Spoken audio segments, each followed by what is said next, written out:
Halo pecinta film, sudahkah Anda menonton film Ben dan Jody? Kalau belum, mari kita bahas filmnya. Setelah sukses dengan 2 film sebelumnya, Angga Dwi Sasongko sebagai sutradara franchise film Filosofi Kopi mencoba untuk menyulap karakter Ben dan Jody sebagai sahabat yang sama-sama berprofesi sebagai barista kopi menjadi sebuah tayangan bergenre action atau film laga. Mengusung konflik agraria, film yang diberi judul Ben dan Jody itu menceritakan sosok Ben yang diperankan oleh Chico Jericho memutuskan untuk keluar dari filosofi kopi, lantas memilih tinggal di kampung halamannya dan aktif membela kelompok petani yang lahannya diserobot perusahaan.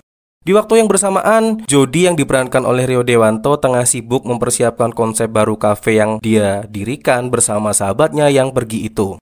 Jelang acara peluncuran, Ben yang dijadwalkan hadir tiba-tiba menghilang. Jody pun berangkat mencari Ben, dan ternyata dia menemukan fakta bahwa sang sahabat sedang mengalami kesusahan karena harus berhadapan dengan gerombolan pembalak liar yang dipimpin oleh Tubir, yaitu Yayan Ruhian. Persahabatan keduanya pun lantas berubah menjadi sebuah situasi antara hidup dan mati yang tak pernah mereka bayangkan sebelumnya. Karena sudah terlalu lama, langsung saja kita bahas filmnya. Dan lo ada di sana.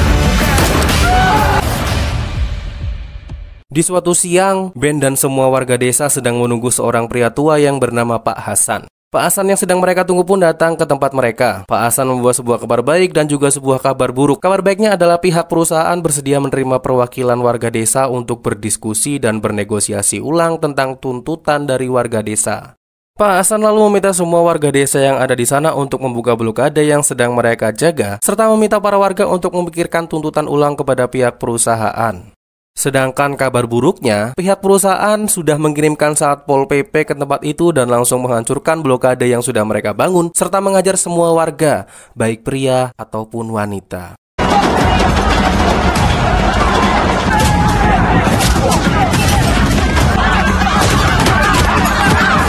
Pada saat malam hari, ketika Ben sedang mencari angin segar, sahabatnya yang bernama Jody menelpon. Jody yang melihat muka Ben memar pun menanyakan kepada Ben apa yang sudah terjadi kepadanya. Jody pun memamerkan kepada Ben tentang filosofi diskopi yang sudah siap untuk launching keesokan harinya. Jody juga meminta Ben untuk menghadiri acara yang akan dia adakan besok. Wih, cakep. Saat Ben menutup telepon dari sahabatnya, Ben tiba-tiba dihajar oleh segerombolan orang dan dibawa menggunakan sebuah mobil.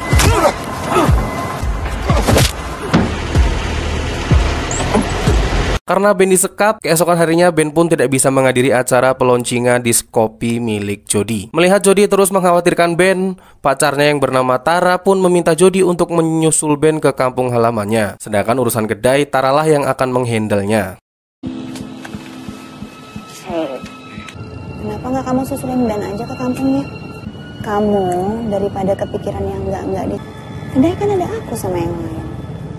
Jody pun langsung menuju ke kampung Ben. Namun saat Jody sampai di rumah Ben, dia tidak menemukan satu orang pun di sana. Jody pun pergi ke kantor polisi untuk mencari keberadaan Ben. Dan saat Jody hendak pergi dari kantor polisi, Pak Hasan secara diam-diam memasuki mobil Jody untuk memberitahunya bahwa Ben sedang menghilang. Pak Hasan lalu memberitahu Jody tentang masalah yang sedang terjadi di kampung itu kepada Jody. Kami sempat bentrok dengan keamanan perusahaan. Pak Hasan lalu memberikan ponsel Ben yang ia temukan di sebuah jalan dan memberikannya kepada Jody. Setelah itu, Pak Hasan pun pergi. Jody lalu membuka folder video dan menemukan bahwa Ben sempat merekam kejadian ketika dia diajar oleh para preman. Jody lalu meminta bertemu dengan Pak Hasan pada malam harinya. Bisa ketemu sekarang, Mbak? Saat Jody lagi ngopi di warung, Jody pun melihat preman yang ada di dalam rekaman video Ben. Setelah preman itu pergi, Jody pun mengikuti kemana perginya preman itu. Yuk. Bu, makasih ya, Bu.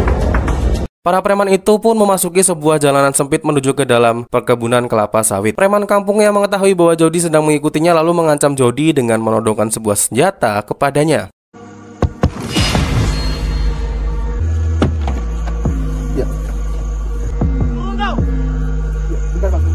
Jody lalu menjelaskan bahwa dia sedang mencari seorang temannya dengan menunjukkan sebuah foto kepada preman kampung itu. Dan saat preman kampung itu lengah, Jody berhasil merebut senjatanya dan kini gantian Jody yang mengancam preman kampung itu.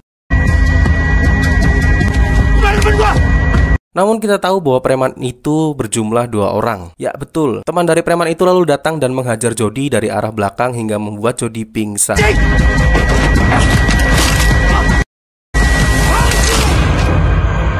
Jody pun dibawa ke sebuah markas tempat para preman kampung itu berada. Jody lalu dimasukkan ke dalam sebuah penjara yang terbuat dari kayu bersama dengan warga desa yang sudah ditangkap oleh para preman itu.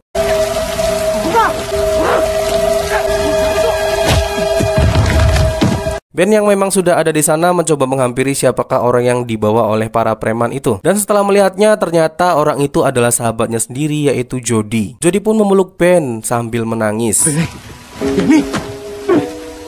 Di dalam penjara buatan itu, Ben pun menjelaskan kepada Jody bahwa semua yang dikurung di sana adalah para tetua kampung adat yang sudah diculik oleh para preman kampung karena mereka mencoba melawan perusahaan saat tanahnya akan dirampas oleh pihak perusahaan.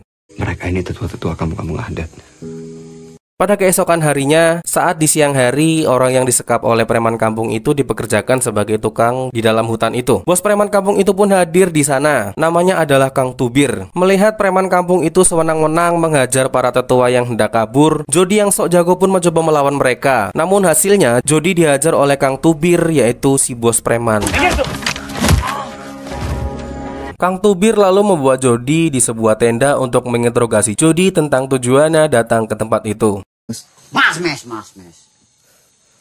Jody pun mencoba menyuap Kang Tubir dengan memberi Kang Tubir sebuah jam tangan mewah yang sedang ia kenakan dan meminta Kang Tubir untuk membebaskan Ben dan juga Jody dari tempat itu. Kang Tubir yang merasa dihina lalu mengajar Jody. Otomatis nyali Jody pun menjadi ciut melawan Kang Tubir.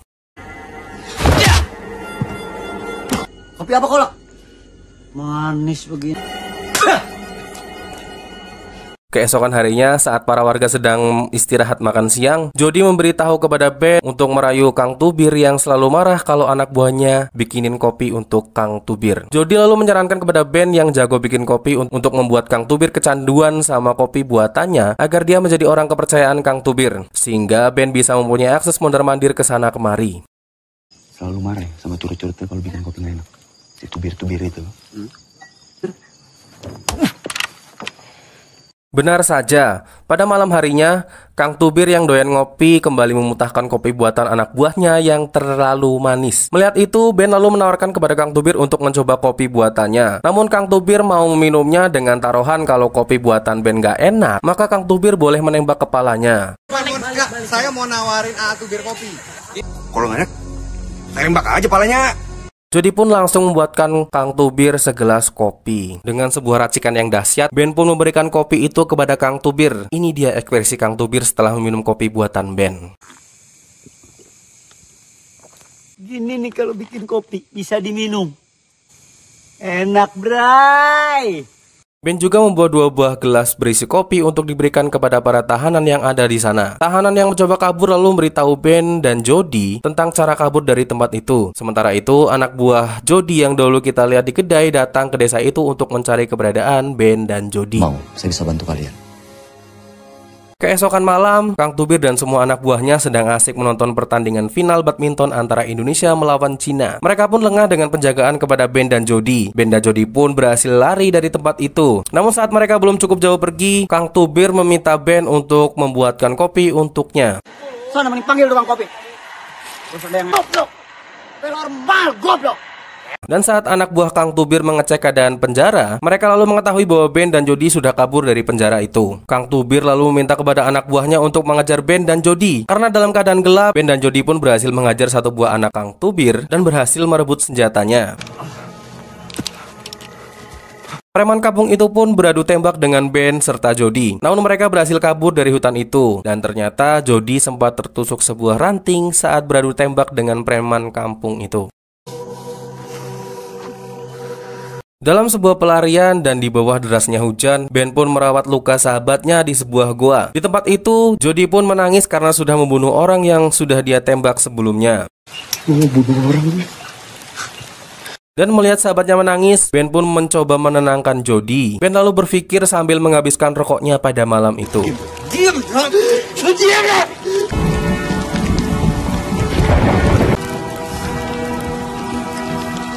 Keesokan harinya, Ben membuat sebuah tandu untuk dia gunakan menopang Jody yang sudah tidak kuat berjalan. Ben pun menjadi sangat khawatir melihat kondisi Jody yang semakin melemah. Ben lalu mencarikan sebuah air untuk Jody. Ben pun terlihat sangat senang saat melihat sebuah sungai. Ben lalu berlari untuk memberitahu Jody bahwa mereka sudah menemukan sebuah sungai. Namun saat Ben sedang memberitahu kabar baik itu kepada Jody, di atas mereka terlihat ada seorang yang sedang mengintai mereka. Jody pun menodongkan senjatanya kepada mereka. Terlihat Jody bertemu dengan dua orang wanita yang terlihat seperti pendekar. Namun setelah memberitahu mereka bahwa Ben bukanlah orang jahat, orang-orang itu lalu membawa Ben dan Jody ke kampung halaman mereka yang juga berada di tengah hutan.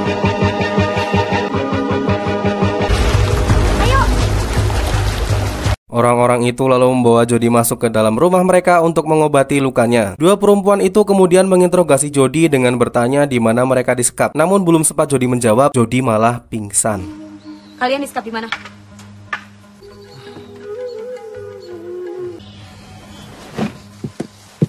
Ben serta Jody pun dirawat di tempat itu untuk mengobati lukanya. Ben juga dibawa ke rumah utama masyarakat itu untuk diinterogasi. Di sana Ben dituduh menjadi seorang kiriman perusahaan untuk memata-matai warga desa yang ada di dalam hutan. Ben lalu menjelaskan kepada suku itu tentang kehidupan serta masalah yang sedang dia alami.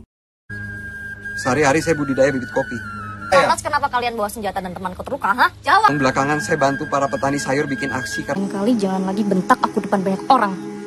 Dua perempuan kakak beradik itu bernama Tambora dan juga Rinjani. Rinjani adalah anak tertua dari kepala suku itu, sedangkan Tambora adalah adik dari Rinjani. Rinjani yang merasa Ben sudah membohongi mereka lalu men-smackdown Ben dan memberitahu dari mana Ben mengetahui lokasi sungai yang membawa Ben ke tempat itu.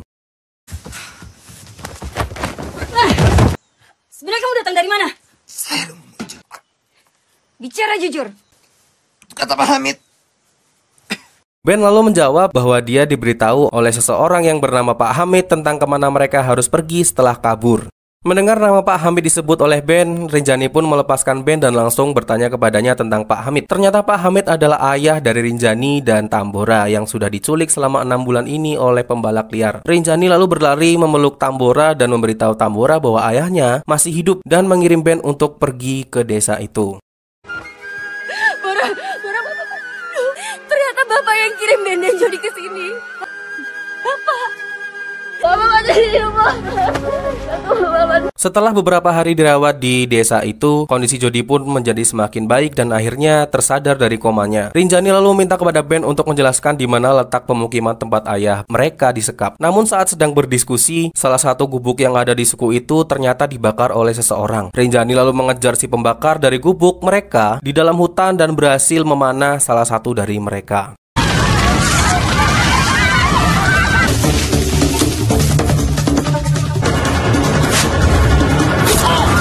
Sebelum tidur, Ben pun ngobrol sama Jody. Di dalam obrolan mereka, Ben enggan untuk kembali ke dalam hutan tempat mereka disekap. Namun Jody terlihat tidak sependapat dengan apa yang sudah Ben sampaikan. Jody yang merasa mempunyai hutang budi kepada warga desa itu pun ingin menolong mereka dan membebaskan mereka semua yang sedang disekap. Mungkin yang lo bawa balik ke Jakarta itu bisa jadi mayat gue. Gue punya hutang budi sama mereka, Ben. Sementara di sisi Rinjani, dia ingin memaksa Ben serta Jody untuk memberitahukan di mana lokasi ayahnya disekap. Namun adiknya yaitu si Tambora meminta Rinjani untuk tidak gegabah dalam mengambil keputusan dan tetap menunggu keputusan apa yang akan diambil oleh Ben serta Jody. Tapi bapak juga pernah bilang, kamu yang bertugas mimpin kampung ini. Esok harinya, Jody terlihat menemui Rinjani untuk berterima kasih dan meminta maaf kepadanya. Jody pun memutuskan bahwa dia tidak bisa untuk menemani mereka kembali ke dalam hutan itu lagi. Rinjani yang terlihat dewasa lalu memaklumi semua yang Jody katakan. Rinjani lalu mengizinkan Ben dan Jody untuk kembali ke kehidupan mereka sebelumnya. Iya, nggak apa-apa. Kamu nggak punya utang apa-apa ke kami, Jod. Melihat ekspresi dari Rinjani yang begitu dewasa, Jody malah kepikiran dan merenung di sebuah sungai. Saat Jody sedang melamun, Ben pun datang ke tempat itu untuk memberitahu kepada Jody bahwa sore nanti mereka harus pulang. Balik! Keburu sore! Jody malah memutuskan bahwa dia akan kembali untuk menolong semua orang yang sedang disekap di sana. Mendengar omongan Jody yang dirasa ngelantur, Ben pun memarahi Jody. Padahal Ben yang terlebih dahulu membela mati-matian warga desa. Namun setelah berhadapan langsung dengan mereka, karena hal-hal yang dialaminya sungguh mengerikan, nyali Ben kini menjadi ciut. Ben lalu menjelaskan bahwa mereka adalah tukang kopi, dan tugas utama dari tukang kopi ya harusnya membuat kopi. Kita hampir mati, Jod. Jody pun membalikkan semua omongan Ben dan mencoba memposisikan diri mereka sebagai orang yang mengalami hal itu. Setelah berpikir, akhirnya Ben pun setuju untuk membantu para warga desa untuk membebaskan Sandra yang sedang ditahan. Ben pun menjelaskan semua rute yang sudah dia ketahui kepada para warga desa. Rinjani pun memberikan kembali senjata yang sudah dibawa oleh Ben kepadanya yang hanya terisi 1 peluru sembari berterima kasih kepada mereka karena telah memutuskan untuk membantu warga desa. Keesokan harinya, Ben, Jody, serta warga kampung pun mulai menyusuri hutan untuk berangkat ke tempat di mana warga desa disekap. Pada tengah malam, mereka pun sudah sampai di camp itu. Pergerakan Ben yang terlihat gegabah pun diketahui oleh penjaga yang sedang bertugas. Musuh yang sedang mencari di mana keberadaan Ben pun keburu dihabisi oleh seseorang yang bernama Jago. Si goblok, salah jalan.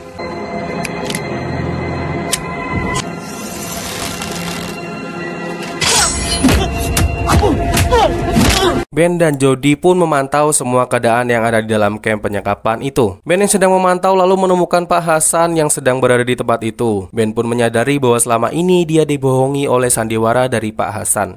Gila, gue diperakin. Mereka kemudian menunggu keadaan sampai keadaan itu sendiri terlihat lebih kondusif. Dan pada saat tengah malam, di saat si Ari Lesmana sedang ketiduran, Ben dan Jody pun melancarkan aksinya untuk menyerbu ke dalam camp itu. Mereka juga menghajar semua pasukan yang terlihat lengah.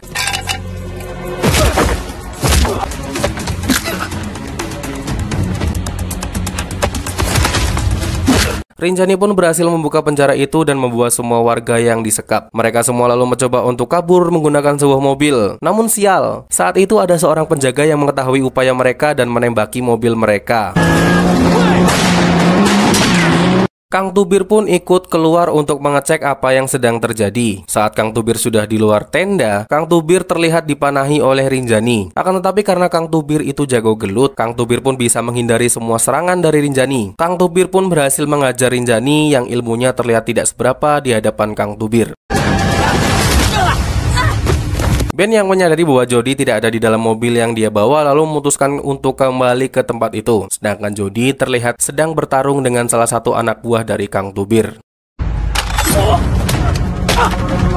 Melihat Rinjani dihajar oleh Kang Tubir, Tambora lalu datang untuk membantu Rinjani dan berhasil menendang Kang Tubir. Kakak beradik itu kini bergabung untuk melawan Kang Tubir. Kakak beradik itu pun mengeluarkan sebuah pisau untuk melawan Kang Tubir. Namun Kang Tubir yang berhasil selamat setelah bertarung melawan John Wick ini mampu dengan mudahnya mengajar Rinjani dan juga Tambora.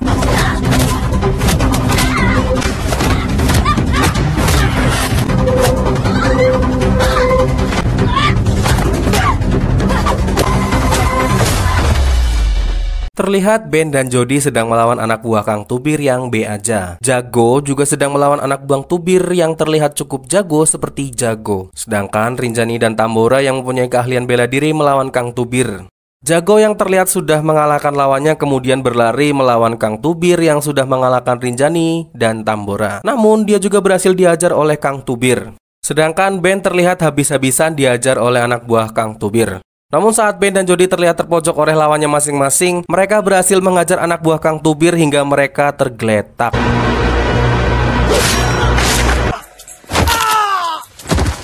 Keadaan saat ini pun 3 melawan 1. Kang Tubir pun diserang oleh Rinjani, Tambora, serta Jago. Namun pertarungan ini menjadi sangat tidak seimbang. Kang Tubir terlihat dengan mudah mengalahkan mereka semua. Kang Tubir pun mengambil sebuah pisau yang tergeletak di tanah untuk menghabisi ketiga musuhnya. Namun Tambora yang cerdik berhasil mengambil segenggam pasir untuk menyerangnya. Saat Kang Tubir hendak mengeksekusi Tambora, Jody terlihat menembakkan sebuah senjata ke atas untuk menghentikan aksi dari Kang Tubir.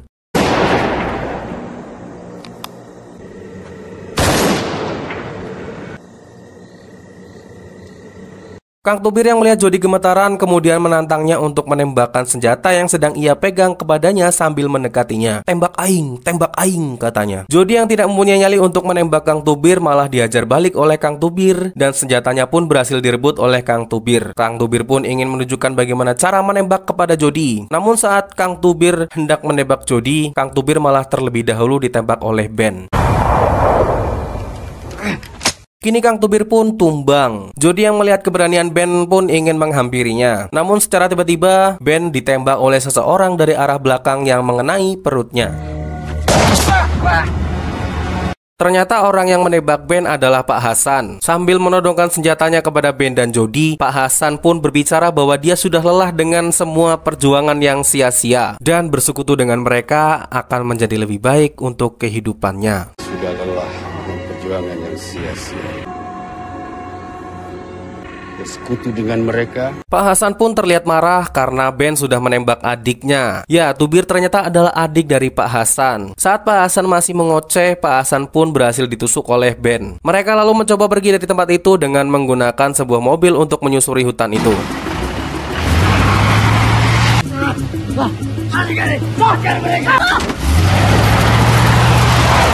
Koalisi antara Ben dan Rinjani pun berhadapan dengan waktu untuk menyelamatkan Ben yang sudah tertembak. Sedangkan situasi di tempat itu sudah terlihat pagi. Anak buah Kang Tubir yang tersisa pun terlihat mengejar mereka. Anak buah Kang Tubir lalu menembaki mereka dari atas motor. Si Musang yang jago melintang pun mencoba melawan mereka dengan memelintenginya dari arah jauh. Dan hasilnya, anak buah Kang Tubir pun berhasil jatuh oleh si Musang.